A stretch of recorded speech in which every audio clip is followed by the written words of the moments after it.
A felicidade durou pouco aqui no Maracanã. O Santos nos deu um momento de muita alegria quando o Lautaro Dias acertou um golaço. No começo do segundo tempo, parecia que a estratégia do Cuca funcionaria, que o time teria condições de segurar essa retranca que vinha funcionando até o final.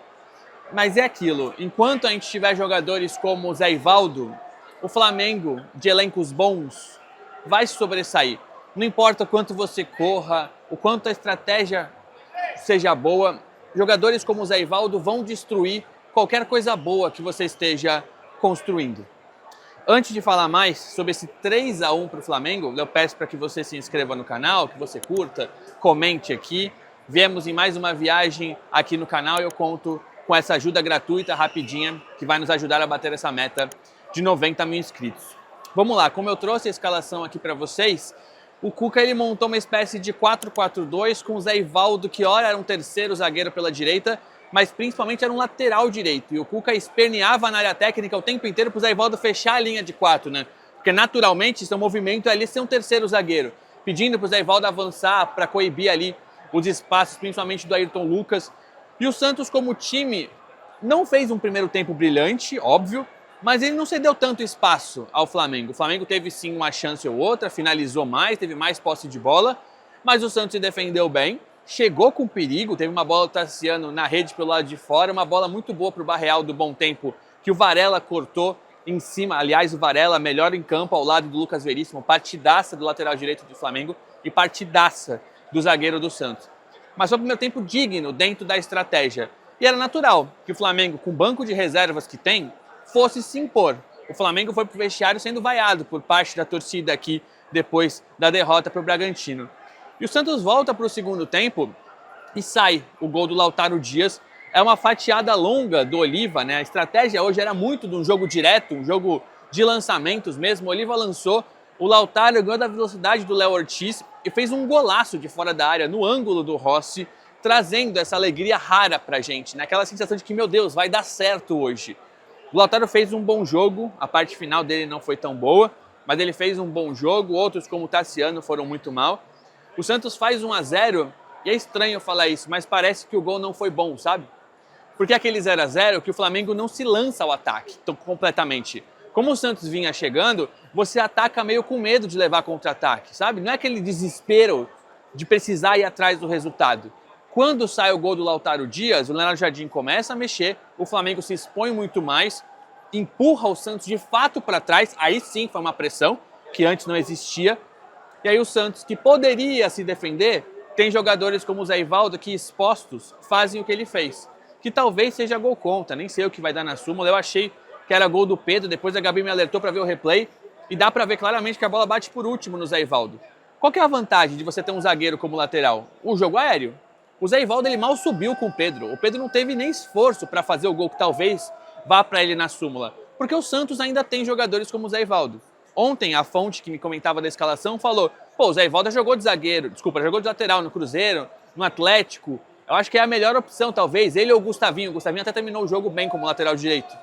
Se o Zé Ivaldo não desligar, ele pode fazer uma boa partida. Até quando o Santos vai ter um jogador que precisa estar concentrado o tempo inteiro para não fazer merda? Até quando o Santos vai ter o Zé Ivaldo torcendo para ele... Se o Santos tem um jogador profissional que ganha o que ele ganha, que desliga todo o jogo, que nos entrega pontos, chega, gente. Acabou, chega. Não sei mais o que precisa acontecer. Eu já falei isso 20 vezes e o Zé Ivaldo segue nos tirando pontos. O Flamengo poderia virar? Poderia, mas não pode virar com um erro individual desse. Hoje, a grande notícia é o erro individual do Zé Ivaldo. Quando o Flamengo empata o jogo, nesse cabeceio do Pedro, aí sim vem a pressão, a confiança retoma, o Maracanã começa a pulsar e vem o segundo grande erro individual dessa partida, que é o pênalti do Barreal na Arrascaeta, que não faz o menor sentido. Outro jogo ruim do Barreal, que cumpre sua função defensiva, estava cuidando do Varela, depois o Varela se soltou quando o Cuca faz as mudanças, mas assim, não dá para o Barreal empurrar, pênalti Mandrake, não foi pênalti do Barreal. Não dá para um jogador profissional com VAR. Pô, o lance foi tão claro que o Anderson Daléo, que sempre fica esperando pelo VAR, ele deu pênalti ali, sem precisar ver no vídeo. Pênalti idiota do Barreal, para quem empurrar lance bobo?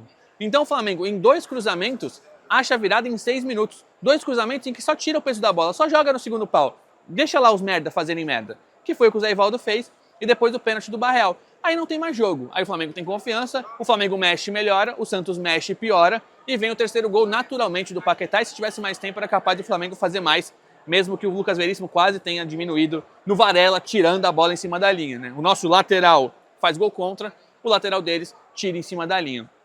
Hoje era um jogo em que a gente precisava de erro zero. Só que não dá para ter erro zero se você tem Zé Rivaldo, é uma fase que não combina com a outra. Não faz sentido. O Santos precisa ter jogadores que possam errar. O Lucas Veríssimo poderia errar hoje. Mas que não errem por omissão, não errem porque acham que são bons, porque se desligam, porque desconcentram. O Zé Rivaldo, ele faz assim e acaba com o jogo. E de novo ele fez isso. O Vojvoda demorou para entender, o Kleber demorou para entender. Talvez o Cuca tenha entendido hoje que não dá. Se é para improvisar um lateral direito, já que essa diretoria montou um elenco desequilibrado, que veio aqui para o Rio de Janeiro com um lateral esquerdo à disposição, que era o Escobar, que pense em outra opção. Não dá para ser o Zé Rivaldo. Pode ser o Gustavinho, talvez, que tenha terminado esse jogo, se o Igor não voltar contra o Deportivo Cuenca, mas isso é assunto para outro vídeo. Frustrante. A gente imaginava que o Santos fosse perder, a escalação não animou muito vocês, a vitória do Flamengo aqui é natural, o Flamengo é favorito no Maracanã contra qualquer time da América Latina hoje, mas não dá para perder assim. Ou dá, né? Porque a diretoria segue insistindo em Zé Rivaldos, né? O elenco do Flamengo vai sempre se sobressair a curto, médio e longo prazo contra elenco como o Santos. E aí, quando você tem os Rivaldos, isso só facilita o caminho. O Flamengo venceu, mereceu vencer pelo segundo tempo que fez, e o Santos acabou jogando a sua estratégia fora nesse erro bizarro do Zé Rivaldo. Era uma estratégia que vinha funcionando, a gente podia aqui estar destacando uma vitória, um empate com o Cuca que ousou, né, mas que estava funcionando, defensivamente estava bem, estava chegando, mas enfim, eu acho que hoje é menos problema para o Cuca e mais problema outra vez para o Zé Rivaldo. Vamos ver como é que o Santos vem contra o Cuenca, depois tem uma sequência de 4 jogos em casa. O Santos precisou fazer uma retranca para tomar 3 gols do Flamengo, isso dói, né? Porque a gente fica pensando, pô, será para perder de 3 do Flamengo? Que perdesse atacando. Mas enfim, a gente tem Zé Rivaldo, isso vai continuar acontecendo enquanto esse zagueiro for escalado. Era isso, no primeiro momento, esse pós-jogo, vou correr lá para a zona mista, correr não, porque eu consegui machucar meu tornozelo turistando no Rio de Janeiro, né? Então não vou correr, mas eu vou lá para a zona mista tentar ouvir os jogadores que queiram falar nesse momento.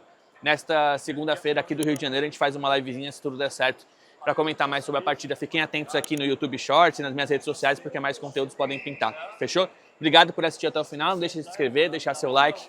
Vamos nessa, continuar na medida do possível viajando, cobrindo de perto e sofrendo juntos, porque é o que o Santos sempre nos reserva. Valeu!